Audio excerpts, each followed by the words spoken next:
A little while ago I did a review of this GE washing machine. I really like it, but I don't like the lid lock. One of the things in particular that can happen with this washing machine is if you start it and the lid is up, it will not soak, it will drain. And so I did that a couple times and I thought, nah, I'm going to go ahead and do away with the lid lock. I'm going to disable it. So I got another lid lock as an example here that I'm going to show you, but basically I cut a lid lock down, just covered it with blue tape and put it in place. One of the things though is that I did this and it worked, but every once in a while I still got a lid locked error, which was this light flashing. And I don't know why this works, but I had to take this off and then flip it around, put it back in, and then it worked again. So how the machine knows the difference, I don't know, but it's been actually working in this position for quite some time. Here is the part number for the lid lock. It's called Lid Lock Striker. And it does not come with screws, so I opened up the bag, put the screws in from the washing machine, and so you can see it has this ridge right here, and that's what I used to cut it. Here is the original one. It's gray. I don't care what color it is.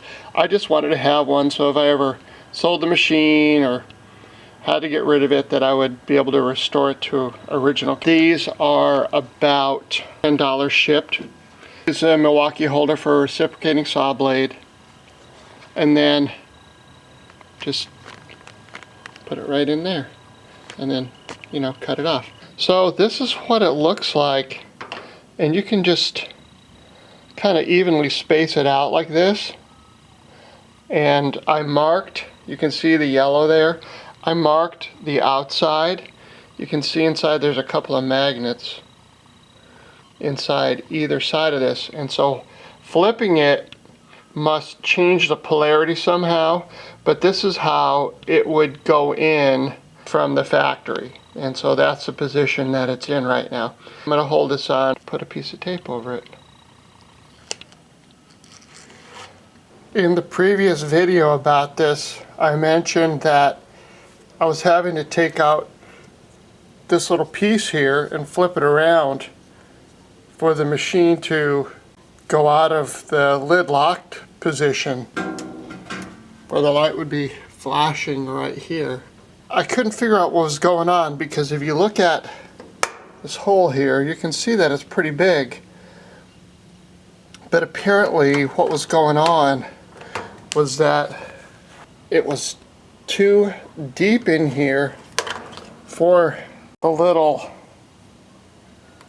thing to come out and work properly. So even though the machine was working, it confused the machine somehow. And so periodically I would have to go from this position to this position, you know, taking the tape off and stuff. So I kind of did a little experiment. I just put some tape in here to fill this up, just kind of rolled up some of the blue tape that I had just to see if I could hold it off a little bit, if it would work.